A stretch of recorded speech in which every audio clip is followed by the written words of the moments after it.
Can Inqui give me the 3 measurement system application?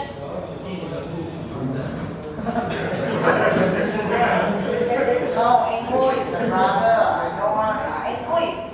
Can you give me 3 application of measurement system?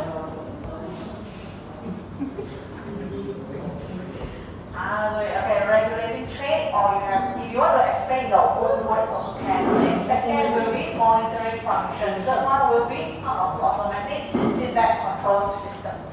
Okay, not necessarily you must use the same wording like me. You can also explain in your own way. Alright? So I want to ask, okay, I think you know what's the difference between accuracy and precision already. I want to ask Kenneth, without looking at his notes, give me 5 elements of measurement system. I don't want you to describe, but at least you give me the 5 elements. I give you first example, first one, sensor. Second one, okay, see how many you can pick up. First one I give you already, sensor.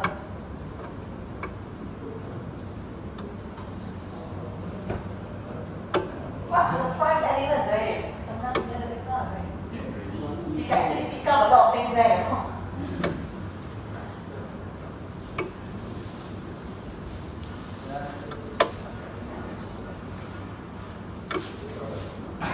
We have come so far to week 12, and then you don't know what the 5 elements of measurement system. I don't know if you are stressed or I'm more stressed now.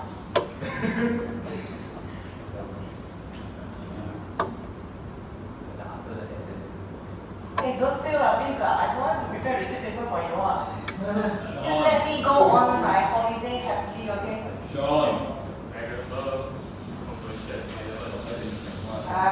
Take on, right? Okay, so sensor, wearable conversion elements, signal processing. Signal processing, you already know that. You already learned some, isn't it? Signal, what are the type of signal processing that you have learned in this? Yeah, filter, very good. And what else? Oh, and yes. So you have signal transmission and then output display. Okay, or you just do some feedback or blah blah blah. Just describe that. Okay, but at least these 5 you must know. And sometimes the question may ask you with the aid of the diagram, then you have to plot this thing out already. Okay? So without looking at the notes again, you cannot give me the 5 elements. Yeah, you probably just then you forgot already, is it? Yeah, the 5 elements. Don't look at the notes. Sensor. Give you a more generator that cover yourself more. Signal processing, conversion element, display. Before you display, you should have to do something right. Yeah, transmission. Hey, you're only 20 years old. Must eat more cheaper, you know. Yeah, later you get money, right? You cannot remember a lot of things already. You're only 20, you know. You know, for real, you all should take, I don't know, like thing like your memory on it. You don't think that?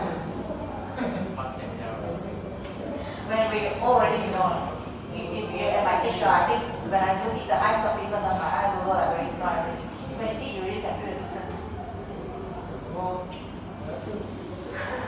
No, not the sleeping thing. I'm just saying when you never eat thing. Alright, so what else? Why you have dry eye issue?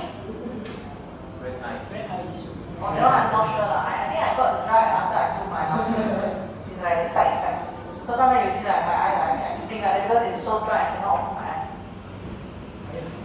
Okay, so what else? Okay, all these you're happy for you lah. No such question on this part. Okay, so lecture 4. Lecture 4 definitely I tell you cannot run away one. All those like tolerance limit, trial and criterion is a popular question that we put not because we kind of question, yes, is easier and also save our time to come up with, save our time to come up with question, but most importantly, this kind of question is to help the student as a bonus mark, right? I'm pretty sure you all know at least how to do calculation of mean, standard deviation, all those things, right? So before that, I want to ask, I think I asked Sean before, right? Sean, are you still here? Sean? Because he's very quiet today. Sean, I want to ask you, if let's say my question asks you to use calculation, do some statistical analysis using bias basis. So you should use population standard deviation or sample standard deviation. Population. Bias on. Bias on. Population. Sure. Okay, correct. Okay, so when it comes to bias basis, very confident, not bad. Cannot trick you. So when it comes to bias basis, you must always use population standard deviation. So for your case, you don't have to memorize this formula like that, or n minus 1, but you have to know. When I ask you on bias basis, which one you should use? Bias basis, which one you should use? This one is the least thing you should know. So when it comes to statistical questions, it's always ask you to use Chauvian criteria. Okay, so some of you already forgot how, so let's see how to do it. Okay, so calculation of blah blah blah. When you read this, okay, the question asks using bias basis. So I think mean, standard deviation, all these you all don't need me to explain in details already lah. But how do you use Chauvian criteria to remove the outliers? You must do a table, right? You must do a table. If let's say this is your rating, right? So you do a table here, do a calculation of deviation divided by standard deviation. Deviation, how to get the deviation? You must have the mean value first, isn't it? So your mean is 5.613. So 5.3 minus 5.613 divided by your standard deviation. Okay, so you will get a list of ratio here, which this one is already what has been done. This is the list for all the rating, the ratio for all the rating. Deviation divided by standard deviation. So how do we use the table to decide which one is the outliers? So you have 10 readings here. So you go to this table. If let's say for 10 readings, the ratio of maximum acceptable deviation to standard deviation, that will be 1.96. This is the maximum acceptable value for the ratio. If let's say you have 10 readings, the maximum acceptable value here is 1.96. Okay? So you look at the ratio table that we have already done. Okay, which one of these exceeds 1.96? So you must explain. Reading number 5 is 2.046, which is larger than 1.96. So we will eliminate reading 5. Okay, then after you remove the reading 5, then only the question will ask you to calculate the new mean and standard deviation. So you exclude the reading 5 from your all the readings here. Exclude this, cut this off, then only you will do the new mean and standard deviation. Okay. Sometimes the question may a little bit ask you to do a conclusion for your calculation. So you just explain after you remove the outliers, you can see that your standard deviation becomes smaller, blah, blah, blah. You can just explain that. This is a simple explanation. Okay, so let me ask you, just now we have 10 readings. No, wait. You understand now this example? Understand already how to remove the outliers? So if let's say I have 12 readings, I give you these tables. Yeah, interpolation. Use interpolation to find the maximum acceptable value, right? So basically 12 is somewhere between here. So you know that value is also somewhere between here. Then you have to use interpolation to trace that value. Okay? Yes? So that's all for child weather criteria. So many of you still need repeat because I think this one every semester will come on. Every semester will come on. Okay, so if no other special requests, then we move on. Alright, tolerance limit sometimes yes, I mean not as popular as child weather, but sometimes yes, will come also. Okay. This one I cannot recall. I want to open the paper just now, but I put it in the zip on my phone. Cannot open it. Sorry. I'm leaving the train later. You all go and try and sign my account there and then.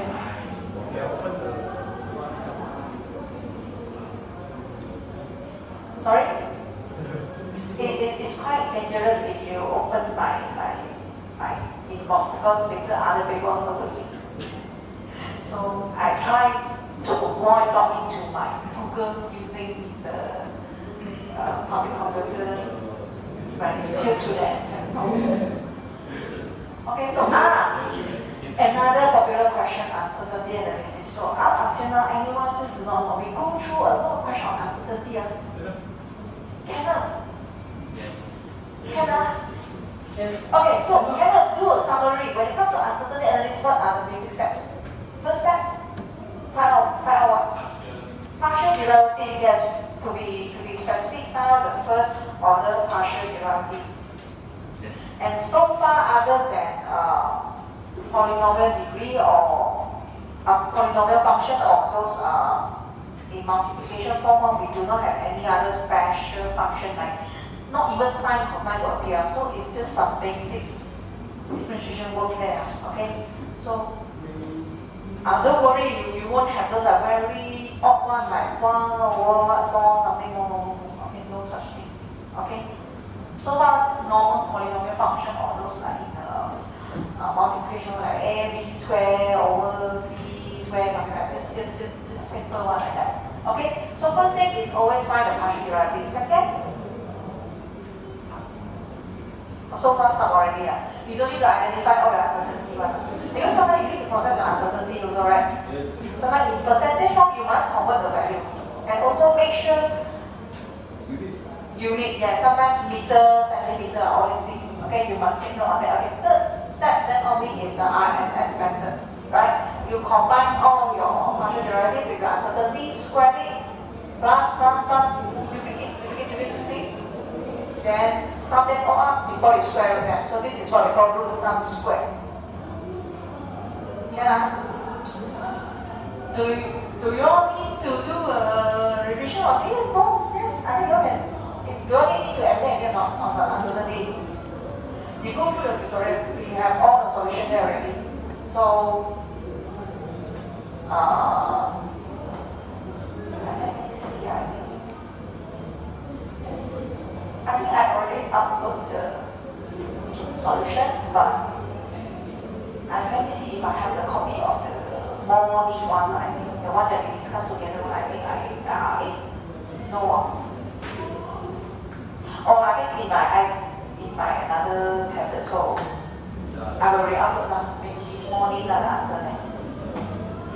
Okay, so go through all your tutorial and also we have gone through some tasks here. So if you do not understand, you want me to explain again, please let me know. Else I will just assume you all know already. But I have go through your lesson paper last week, so I still have a bit of memory. I think the uncertainty analysis for your batch is very easy. And I may have accidentally discussed with you in the class before. Okay, so I already. Okay. I may have accidentally discussed with you already. So you all pandai. So lecture 5 and 6 are the last two topics that we have covered in these few weeks.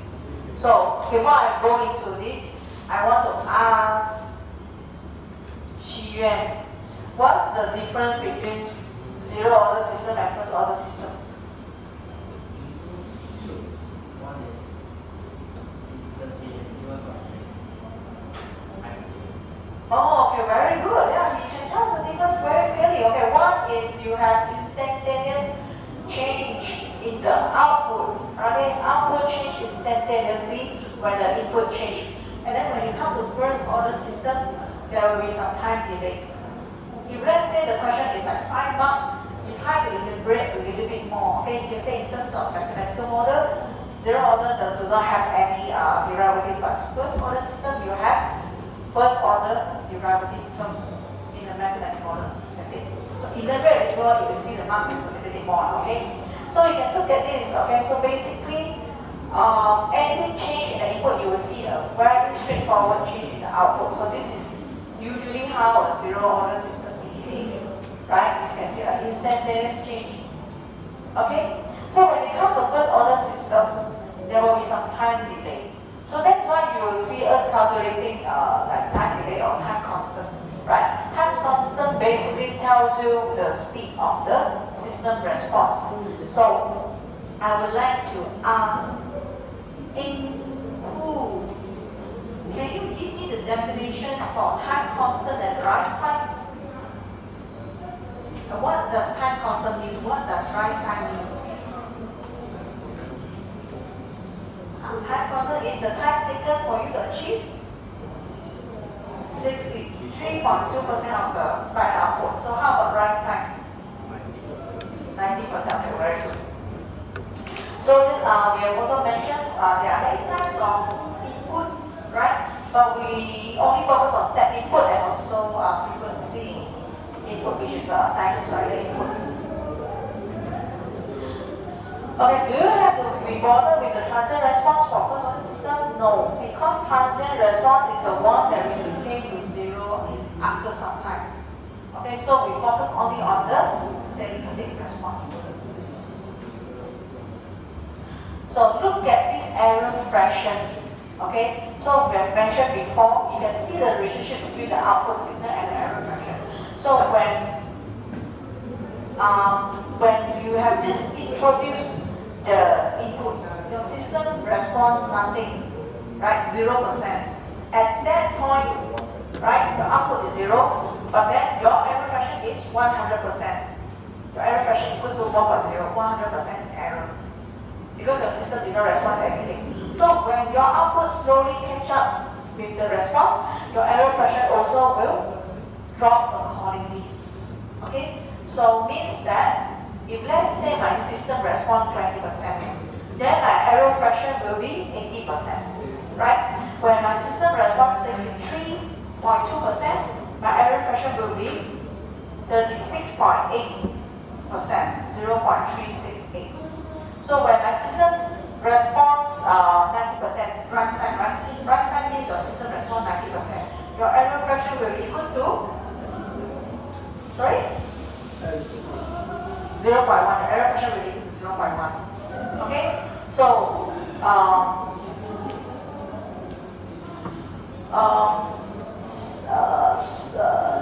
so when you want to calculate your rise time, it's either you memorize this, rise time equals to 2.3 multiplied with time. Assuming so happily you were so panicked you forget about rise time equals to 2.3 multiplied by tau. What can you do? Now, Sharia, tell me, what can you do? If let's say in the exam you forgot already, you forgot to memorize this rise time equals to 2.3 multiplied by tau. What should you do? Derive from the error fraction. Yeah, how to derive from here?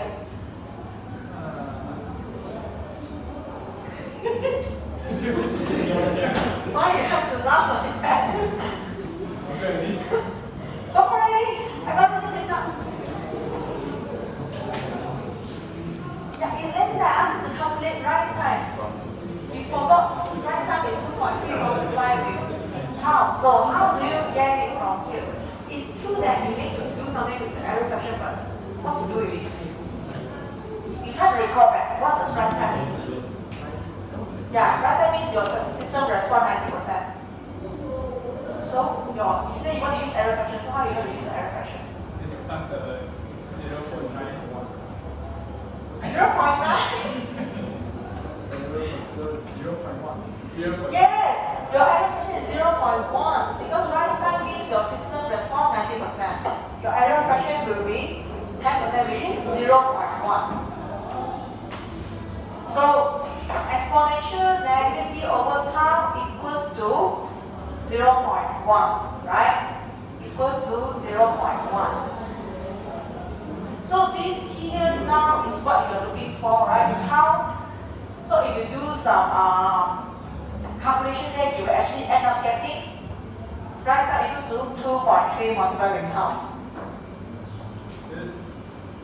Yes, if you all don't know, you stop me, because I will just keep going. Okay. So look at here. I think you all know y infinity means what? Means this is the steady state value. Okay.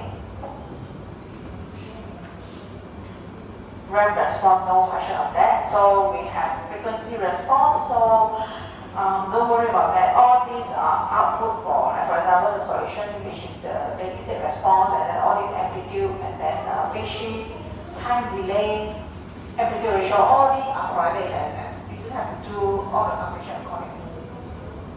Yes, Wilbur? You look like very stressed. Are you okay? You tired? Okay, don't worry. It's almost up to the end already. More. So much. Yeah, you mean you can repeat it? Don't curse your friend. Don't curse your friend. You don't know today's Because he missed many times, we all mentioned, right? We already finished the last time, and then he missed that part already. I think last week you weren't here. You said this is last class. So, lecture 6. Okay, difference with first order response, second order response. This morning I think I asked Jen already, right? Did you answer it? Someone else answered it. I think it's Jika answered me, is it? Second order response. Never mind. Some of you did not come this morning. Sorry, were there this morning? Mei, can you tell me the difference with first order system and second order system? You went so handsome today, I must at least call you, right? Why wear so formal today? You have event or what? Huh?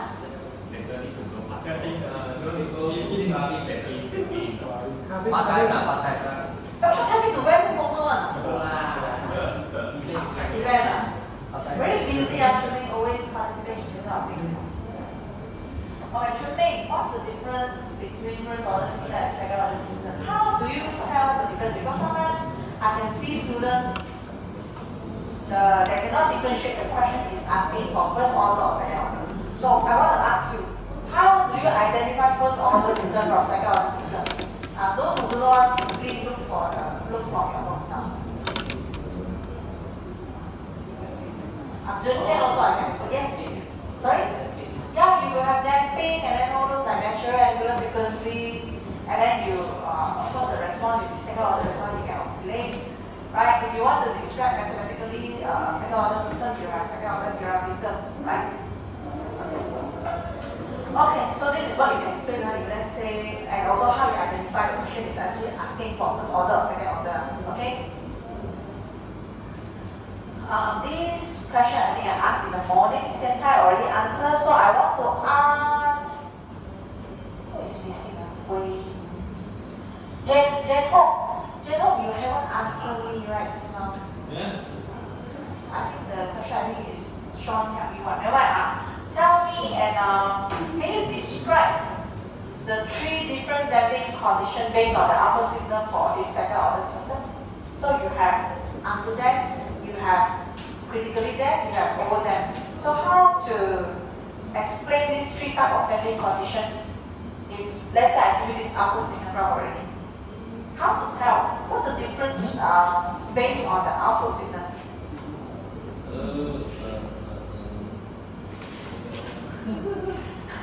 Don't dare this mom want to help at all.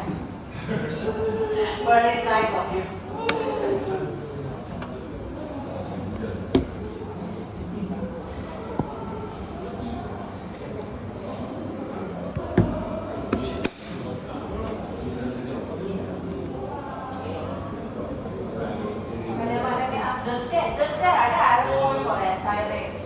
Can you briefly describe, let's say for under that auxiliary, let's say for critically there come with the auxiliary, for over there come with the auxiliary. We start with for under them first. For under them what will happen?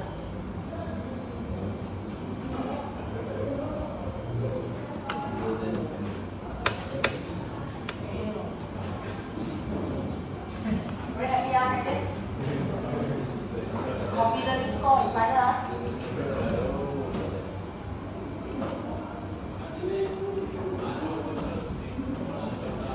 Yes, correct. How about critically then?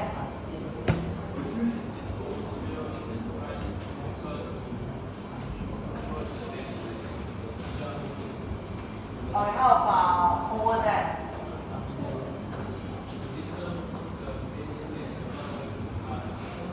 At a slower rate, okay, can. Alright, so rate response, same thing, no pressure on this. Frequency response, I think, is pretty much the same, like, of course there will be a little bit different formula, but since I'm not asking you to memorize the formula, I think you all should be fine, right? Okay? So that is pretty much what is being covered for the entire subject and for final exam. So any other thing that you all want to have you all gone through lecture 7, 8, 9? No, I mean no pressure on that, but just